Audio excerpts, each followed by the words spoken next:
This is our league, and this is your league. From the 55-yard line on CFL America Radio and the Sports History Network.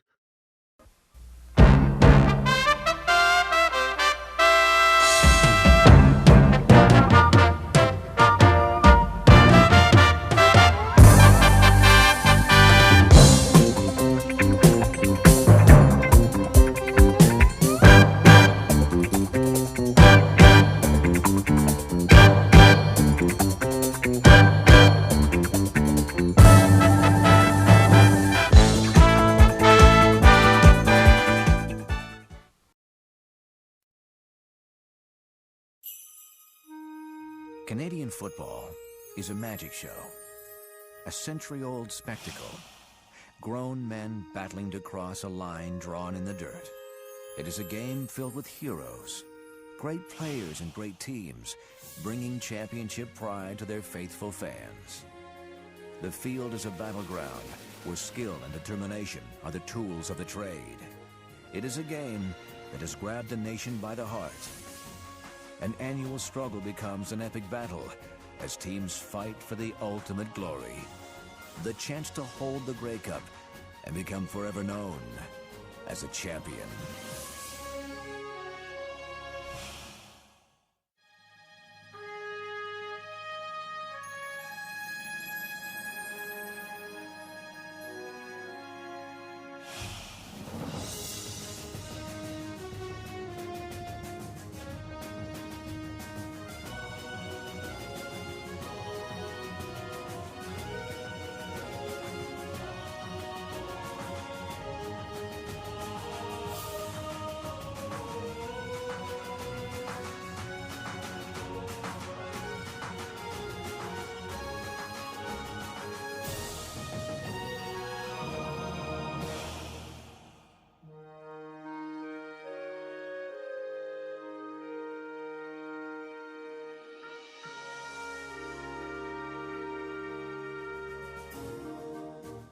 Canadian football was born in the mid-1800s, a child of rugby reshaped by robust young men off on a new world adventure.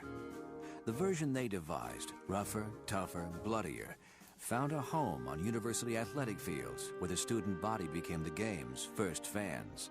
But this wonderful new game was strictly a Canadian phenomenon until a fateful weekend in 1874 when the men of McGill University accepted an invitation to play 2 matches at Harvard and found the Americans playing a different game entirely, an offshoot of soccer containing little of the rough and tumble chaos now so dear to the Canadians' hearts. They played 1 game under the Canadian rules, under McGill's rules, 1 game under the Harvard rules. In the end, Harvard enjoyed the type of football that McGill brought so much that they wrote away to rugby school in England and they got the official rugby rules. The Game of the North was now a cross-border phenomenon.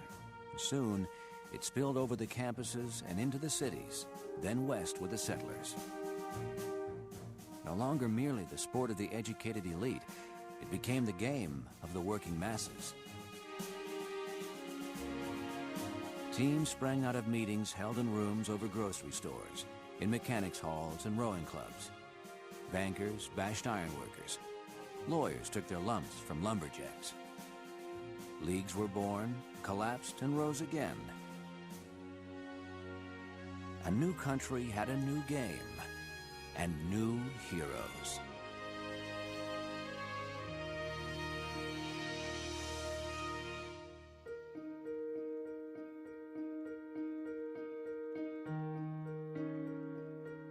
By the turn of the century, football had been embraced by athletes of all ages and from all walks of life, competing for trophies of every shape and size. In 1909, word of this new game caught the attention of Albert Henry George Grey, the 4th Earl Grey and the Governor-General of Canada. Well-known patrons of Canadian arts, the Earl and his wife decided that the new game should have a true national championship. At a cost of $48, Lord Grey provided a simple silver trophy that would one day be the stuff of dreams, the Grey Cup. The cup was donated by the Governor General Lord Earl Grey, who probably never saw a game played, he put up the trophy for the Amateur Football Championship of Canada, and people who were playing football in all parts of Canada saw it as emblematic of the national championship. The first Grey Cup game was held on a chilly December Saturday in 1909. 3,800 fans made the trek to Rosedale Field to watch the University of Toronto defeat the Parkdale Canoe Club in what was rather grandly called the Canadian Championship. But Lord Grey's trophy wasn't there. Someone had forgotten to have it engraved. The games then were simple gatherings. Young and not so young athletes out for a rough and tumble afternoon. But soon, Earl Grey's Cup was more than just another trophy. As the decades passed and the number of challengers grew, it would become the new game's Holy Grail. In the 1940s, not even a world in conflict could halt the yearly quest. When Canada went to war, enlisted men formed teams and battled for the Cup under military banners. Through rain, fog, mud, or the chill of Canadian winter, the Cup chase never faltered. Now the pursuers wanted more than the championship. They wanted that magical, matchless moment when they could grasp Earl Grey's Cup and triumphantly hold it high. When you win the Grey Cup, you know, you're on such a high because you've accomplished what 9 teams start out to do and only 1 does. What it meant to the city of Winnipeg and the fans, that's when it starts sinking in of just how important the Grey Cup is and what it means to the people of Canada. It really didn't hit you till a few days later, and you know, when you get back in Edmonton and you're going to the parade and say, hey, this is kind of a big deal. The city of Vancouver, on our return, just opened their arms to us. A marvelous thing and very special. There was love here for the BC Lions. 20 below weather, the streets were lined all the way from the airport entrance to City Hall, where they took us back to on buses, and the town just went nuts. Every team sets out and you want to win the championship. Win the championship. That is a successful season. Anything else isn't successful. It didn't really hit me after the game. It hit me the next year, seeing that this trophy is going to be forever. Your name's going to be a part of it, and you're going to be associated with the Grey Cup winning team.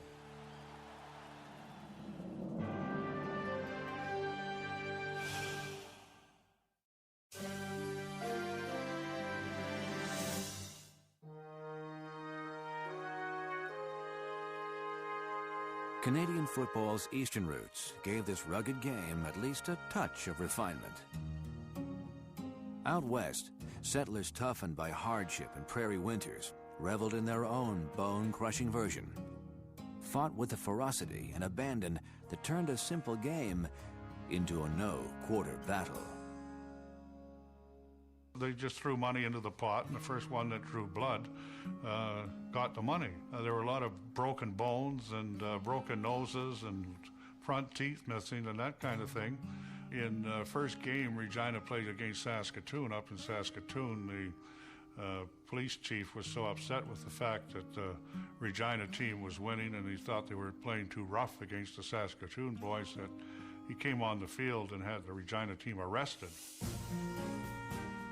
In spite of the potential for injury or arrest, football thrived on the Canadian prairie. The Hamilton Tigers became the first team to journey west, playing exhibition games in Winnipeg, Moose Jaw, Regina, and Calgary. While Eastern teams were happy to share the game with the West, sharing their championship trophy was another matter. Only Eastern teams would play for the Grey Cup, and in 1911, the Calgary Tigers won the championship of the West, and they challenged. They wanted to play in the Grey Cup, and the CRU wouldn't let them. They would turn them down. They said, you didn't play in the East, you can't play challenge for the Grey Cup. Finally, with great reluctance, the Edmonton Eskimos were allowed to come east in 1921 to challenge Toronto for the right to sip from the Earl's silvered mug. Their timing couldn't have been worse. They ran head-on to the man known as the Big Train, Lionel Conacher. They ended up losing 23-0 in that game. Conacher, as a matter of fact, scored 15 points and halfway through the third quarter had to leave because he had a hockey game that night. Hockey and football were just two of the many sports on the Conacher resume, all played so brilliantly that he was named Canada's Athlete of the Half-Century.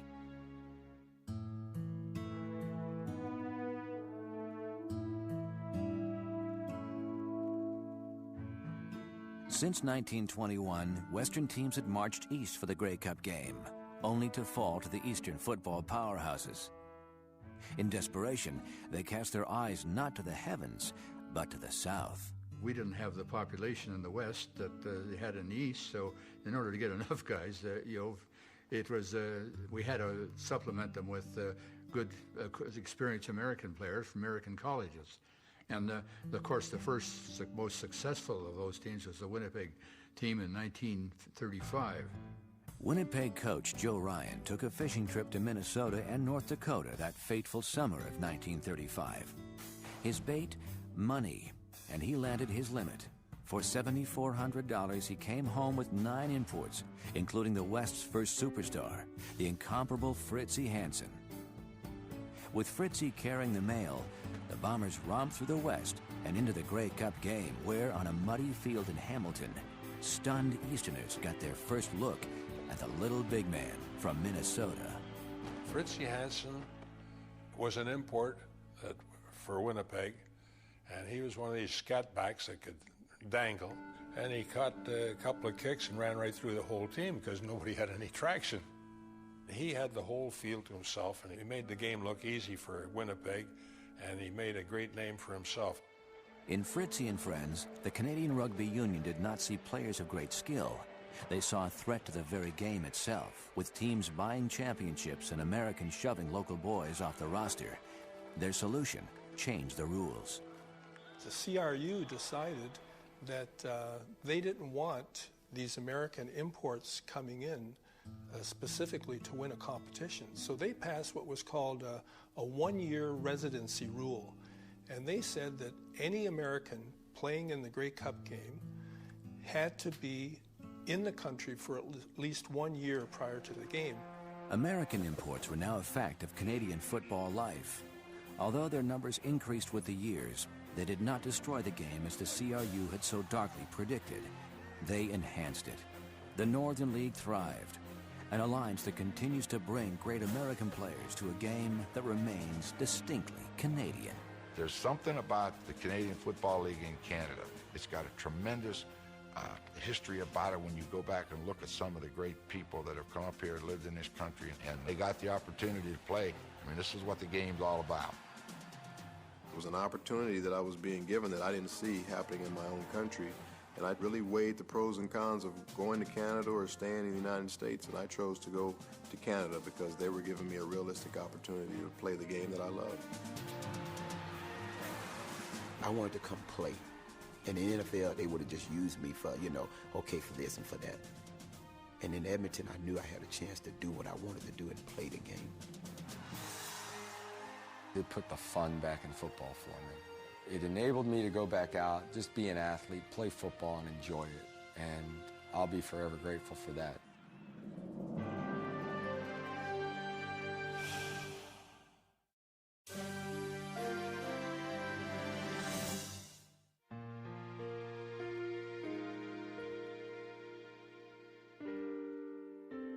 During the Depression, there was seldom a penny to spare for children's games. But kids who longed to play football could always find a way. Nobody had a football, so we'd take somebody's cap, the old caps that the kids used to wear, you'll see them in pictures, and stuff it with padding, and so we have no kicking game, so it's a running game only. And that's how we got started. All our footballs were homemade. We couldn't afford a football. Well, I had something made like a football, made out of a sack or some stuff, sack or a pig's bladder or something like that. But the only time that I ever touched a real football is when I went to high school. But young boys become young men, and there are real footballs to be thrown and real games to be played. As a pastime becomes a passion, a game becomes a way of life. Though the stakes grow higher and the wins more important, it all comes down to a simple love of the game. Canadian football was plain, old-fashioned mayhem. You played it, in my day, you played it because you loved the game. The players didn't make any money. And so they all held jobs. Stukas worked for the Star. And as a football writer, well, at the time he was playing, which he certainly gave himself the benefit of the doubt in his stories, Stukas tells the story of playing for the Argonauts when they won the Grey Cup, I think it was 1938, and all he got for it was a windbreaker. He says a really nice windbreaker. Though the players weren't making any money, they could see by the crowds paying their way into the parks that someone was. They decided it was time they got a piece of the pie. The man the Toronto Argonauts picked to plead their case, Ennis Stukas. Management was quick to respond. How dare this goddamn football player ask for money? We let them play. We give them great uniforms. We go to the best hotels when we go out of towns. Holy mackerel, and now the guy wants money?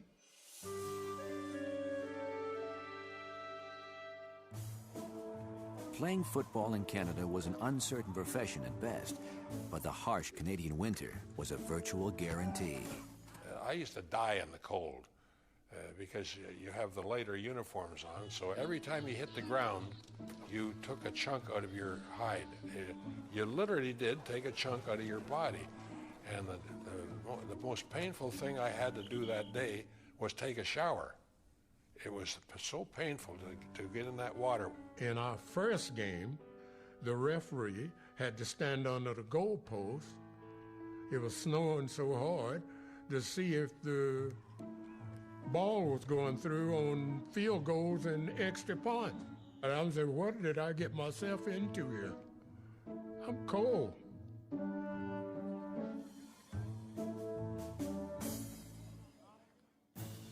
Football was a daylight game. If dusk fell before the final gun, finishing the contest required a little help from the crowd.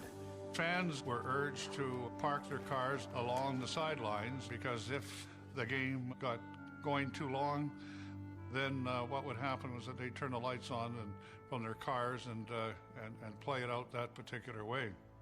We were playing a game in Ottawa, and we played the last 10 minutes of that game, or 5 minutes of that game, under headlights. They got the people to turn their headlights on in the cars, and that's how we finished the game.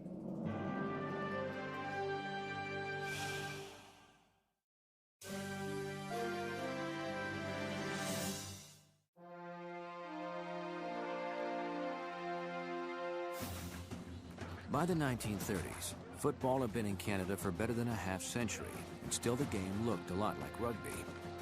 The forward pass had found its way into the rule book, but not everyone cared or dared to use it. The kicking was the essence of the game. What the guys did is that they punted the ball and then ran down underneath it. As the forward pass came in around 1930, there were different rules. For example, if a pass was incomplete, it was a fumble, and so it was used very judiciously. The man who changed all that was Warren Stevens. In 1931, he threw the Grey Cup's first touchdown pass in Montreal's 22-0 win over Regina. But change requires time. While the forward pass could be a quick and devastating weapon when successful, throwing the ball was still no simple matter. To be honest with you, we didn't throw that many passes as they do today. The darn balls, they were almost like a soccer ball. It was very difficult to grab a hold of the darn thing, so you laid it on the palm of your hand and threw it. In other words, you didn't grip it. Well, the ball we used was relatively primitive because it wasn't dimpled to enable the quarterback to grasp it easier. And when I look at it, I can't believe the size and the shape compared to how it is today. Pass, run, or kick, the name of the game was hitting, and the padding offered little protection. The equipment I used, people would laugh at. What you got when you went up with the big team was secondhand furniture. At training camp, the new guys coming in took old-timers' equipment from a year or 2 years past. And if the shoes were a size too big, tough luck, wear them.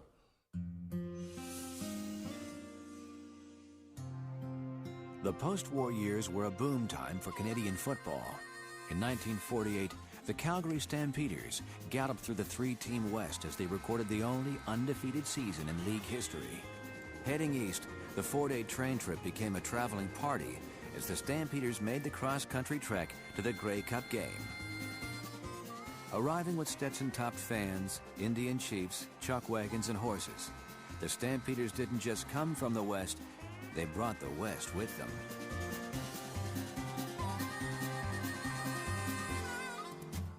The 1948 Grey Cup game was pivotal in turning a celebration into a national festival. The Calgary Stampeders brought their chuck wagons, loaded them on the train. They had flapjack breakfasts. They had horses parading through hotel lobbies. It gave it another dimension. And from that time on, I think almost every Grey Cup game has been measured by what happened in 1948. The Stampeders did more than defeat the Ottawa Roughriders 12-7. Their victory and their fans' Western exuberance turned a 3-hour showdown into a week-long hoedown, and the party has never stopped. Grey Cup Day has become Grey Cup Week. A game once of regional interest is now a national obsession. And so, the story of the modern-day CFL begins. It is the story of a league often battered but never down, of a game that is an important thread in the Canadian cultural fabric, a game that is ours and ours alone. Canadian football is something I was brought up on. I love the game because it's quick. It has always allowed the quarterback to be able to run with the ball, and I thoroughly enjoyed that challenge. The excitement in the game, in a Canadian football game, with the 3 downs, with the wider field, with the kick return, it may be the best game in the world to watch on television. It's so fast, it's so wide open, and I think it speaks to my personality. It's sort of a living on the edge type of football game. It's exciting. You're never out of a ball game in the Canadian Football League. And as a quarterback, that's all you want is a chance. You want to have the ball in your hands with 1 minute to play and give your team a chance to win the ball game. The Canadian Football League is arguably the most significant cultural institution in the country as it relates to bringing cities across the country together. It's the one thing, the one professional sport that we have left that we can say is purely Canadian. It's the only one.